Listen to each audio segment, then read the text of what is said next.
que le damos la bienvenida a esta hora al señor Juan Manuel Benítez, director ejecutivo del Instituto Crecer. En su momento ha sido ministro de Agricultura y le agradecemos como siempre la amabilidad que tiene con RCR, Red de Comunicación Regional. Qué gusto saludarlo, señor Benítez, muy amable. Buen día. Muchísimas gracias y buenos días también.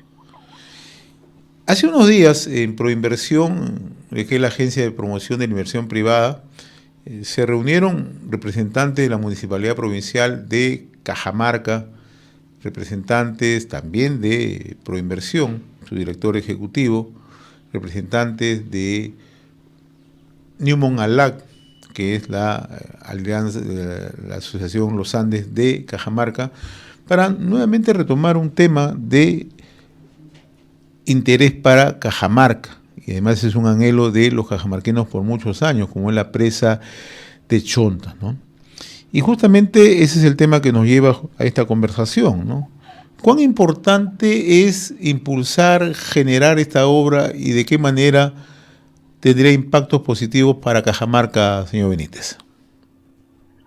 Bueno, efectivamente, Chonta es una obra emblemática para Cajamarca, especialmente para la ciudad de Cajamarca.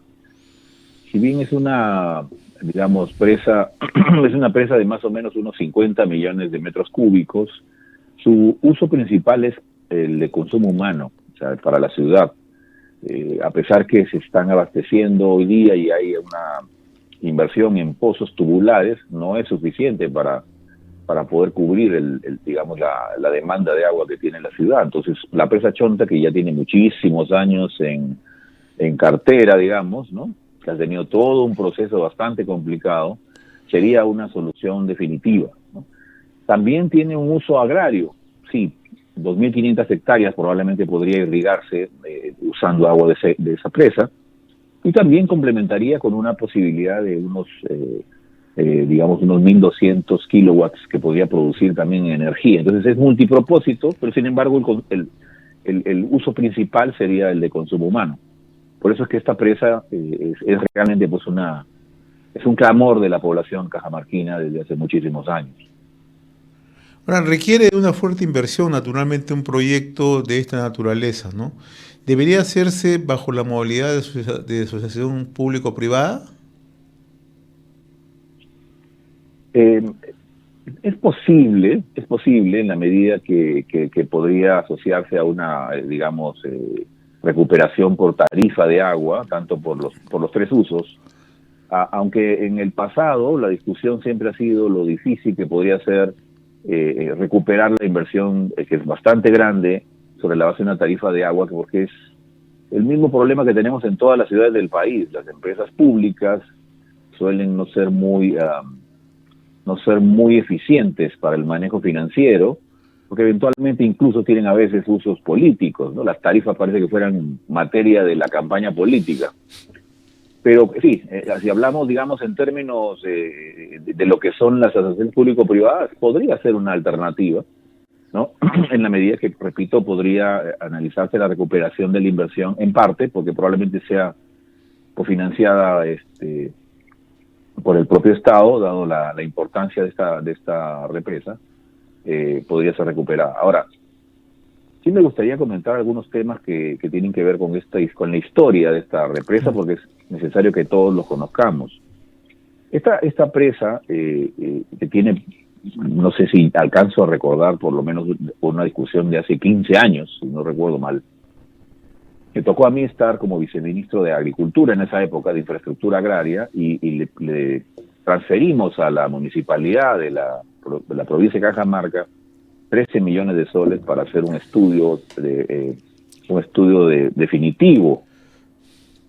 Ese estudio lamentablemente no terminó bien, hubieron problemas con la empresa que se contrató, quedó con algunas observaciones de cierta importancia y esas observaciones nunca se levantaron y lamentablemente quedó ahí. Entonces esa represa ya tiene preinversión y tiene estudio de factibilidad, pero lamentablemente está en esta situación. Entonces yo creo que antes de hablar todavía del financiamiento, de la inversión, tiene que superarse los escollos técnicos, es decir, se necesita trabajar sobre el estudio definitivo para corregir las cosas que haya que corregir, que se observaron en su momento, y para actualizar, porque obviamente los costos de esa época no son los costos de ahora, y va a tener que actualizarse. Y hay un factor crítico, que yo lo recuerdo muy bien, que estaba en la parte de la situación del fondo de la presa, de la parte donde se pondría justamente el dique, que hay una piedra caliza, que si bien no es algo insuperable desde el punto de vista de ingeniería, todo se puede superar, sí podría tener un impacto sobre el costo y podría elevarlo aún más. Entonces, es importante, por eso que primero los actores que están involucrados, en este caso el gobierno regional, el gobierno municipal, ahora por inversión, el Ministerio de Agricultura, seguramente Energía y también Vivienda, deban primero abocarse a superar este tema, que como repito, tiene una solución desde el punto de vista de ingeniería, pero habría también que mirar el tema del costo. Una vez que esto lo tengamos claro, entonces pasaríamos a ver cuál sería la situación del financiamiento. Si hay varias opciones, como ha dicho usted, una asociación público-privada, si en caso se da una cofinanciada, o habría que buscar también la posibilidad de parte de, aunque ahora por impuestos parece un poco alto para que puedan financiarse, pues, pero en todo caso creo yo que ahora la meta está en superar el escollo técnico, porque sin eso no hay posibilidad de construir la presa. Y esto me lleva a tocar otro tema antes de hacer la evaluación del sector de agricultura para mirar un poco el escenario que se presenta para el 2024. El tema que hemos conversado en reiteradas oportunidades, ¿no? ¿Por qué es necesario hacer este tipo de obras de alta ingeniería? ¿Por qué es necesario impulsar infraestructura hídrica, como es el caso de Cajamarca, en la presa de Chonta, pero podemos también extrapolarla a otros puntos del país? ¿Por qué la necesidad de hacer este tipo de obras? Bueno, es fundamental, digamos, la construcción de obras de esta envergadura, no solamente en costa, como hemos visto, Chavimochic ahora que se retoma, o los otros proyectos que tenemos en Majes, etcétera, sino también en sierra, ¿no? En este caso particular es una presa muy grande, que estaba asociada a la provisión de agua para consumo humano, porque si analizamos la parte agrícola, son solo 2.500 hectáreas, no es digamos una gran cantidad de área que se podría irrigar. Entonces este tiene una digamos una función de abastecer a una población que tiene problemas de agua para consumo. Y eso está asociado a los ciclos del agua.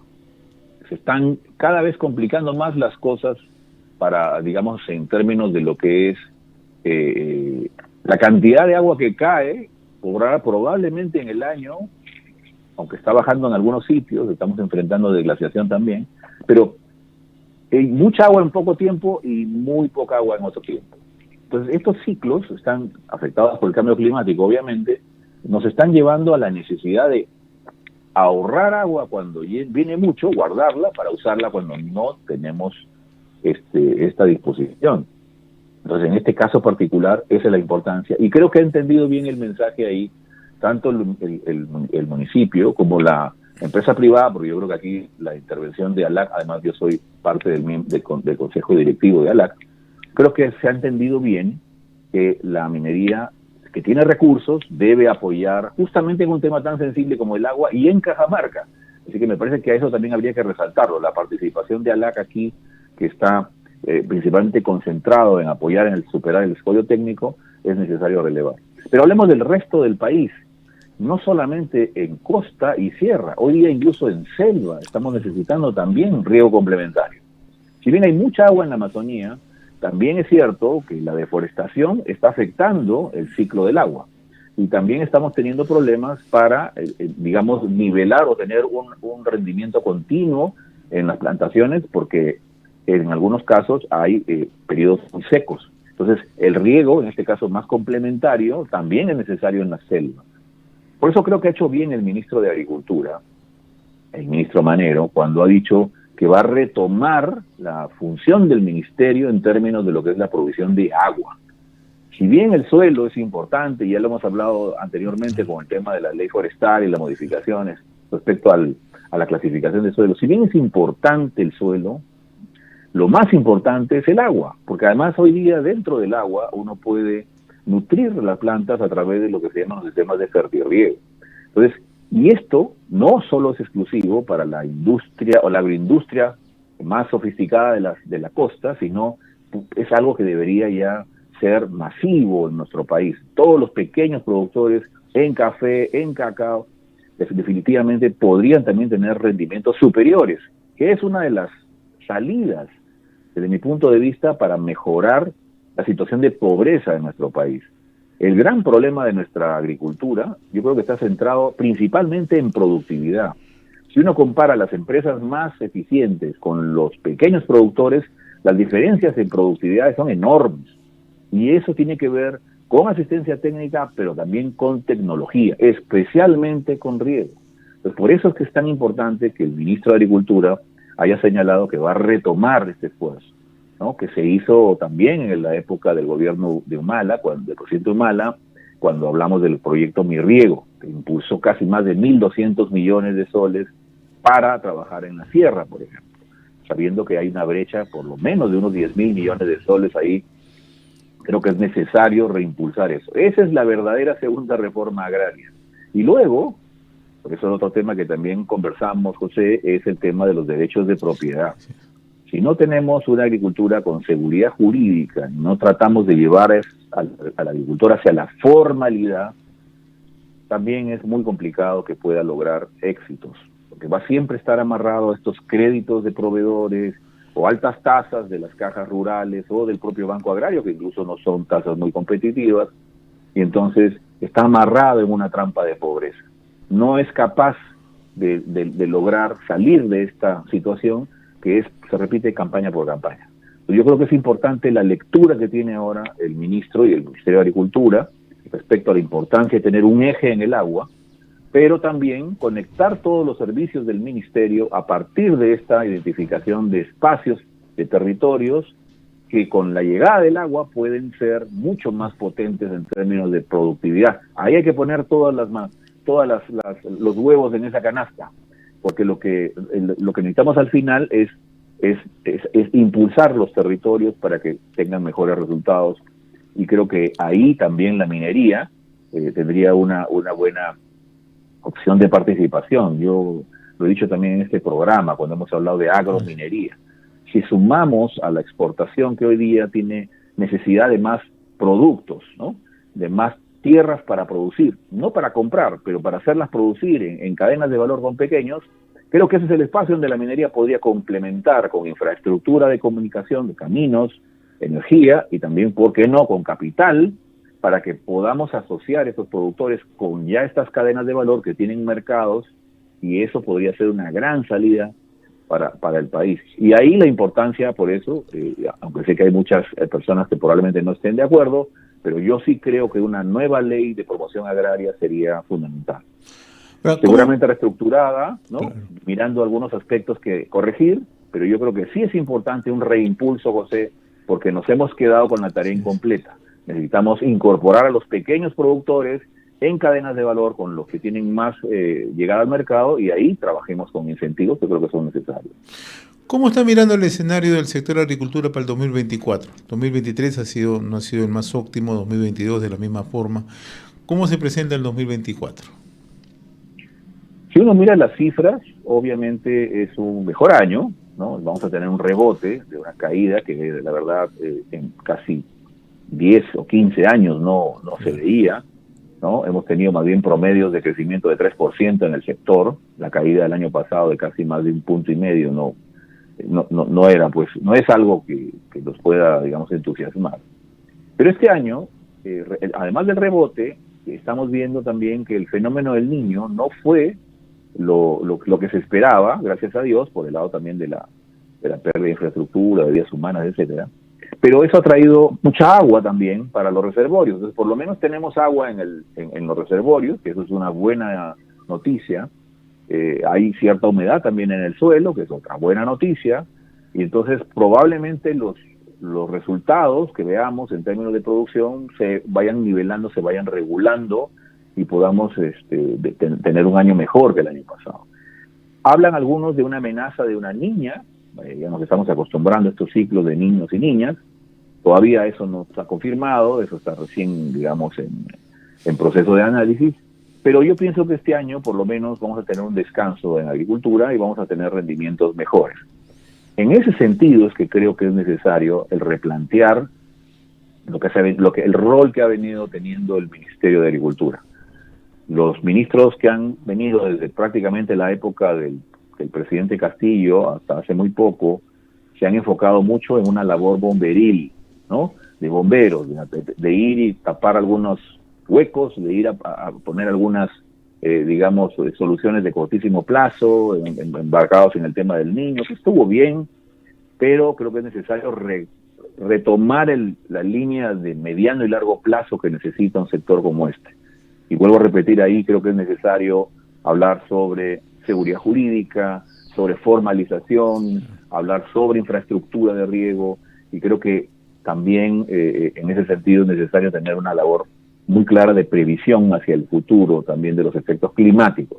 Pues no dormirse en los laureles y seguir trabajando en tener un país más preparado. En el sector agrario en particular es muy sensible a los cambios climáticos y ahí tenemos que trabajar. Por eso llamo la atención sobre un punto más. Ha hecho un anuncio el ministro de Agricultura que me parece muy importante. Ha hablado en el Congreso de un programa de formalización de 30 millones de soles para titular a los agricultores, principalmente en la Amazonía, por ahí es donde va a empezar, y me parece que eso tiene mucho sentido, porque estamos a puertas de la entrada en vigencia del reglamento de la norma europea, el reglamento de la Unión Europea para importación cero deforestación, y necesitamos estar lo más formales posible. La titulación no es una condición sine qua non para exportar, pero definitivamente el uso del suelo que va asociado a ello sí es una condición que exige la Unión Europea, y también el cumplimiento de las reglas ambientales. Entonces la certificación ambiental es necesaria también y va a ser parte del programa de formalización.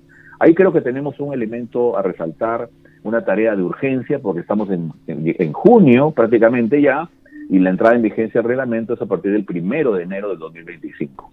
Vamos a tener que correr, y creo que hace bien el ministro en haber priorizado eso, y espero que tenga un éxito significativo este año avanzando, principalmente con los cafetaleros y cacauteros, que son los que están más afectados y preocupados, ¿no? Y que gracias a la nueva ley 31973 están en condiciones de avanzar mucho más rápido. Señor Juan Manuel Benítez, director ejecutivo del Instituto Crecer, en su momento ministro de Agricultura, como siempre muy reconocido por esta comunicación con RCR. Ha sido un gusto conversar con usted. Buen día. Buenos días.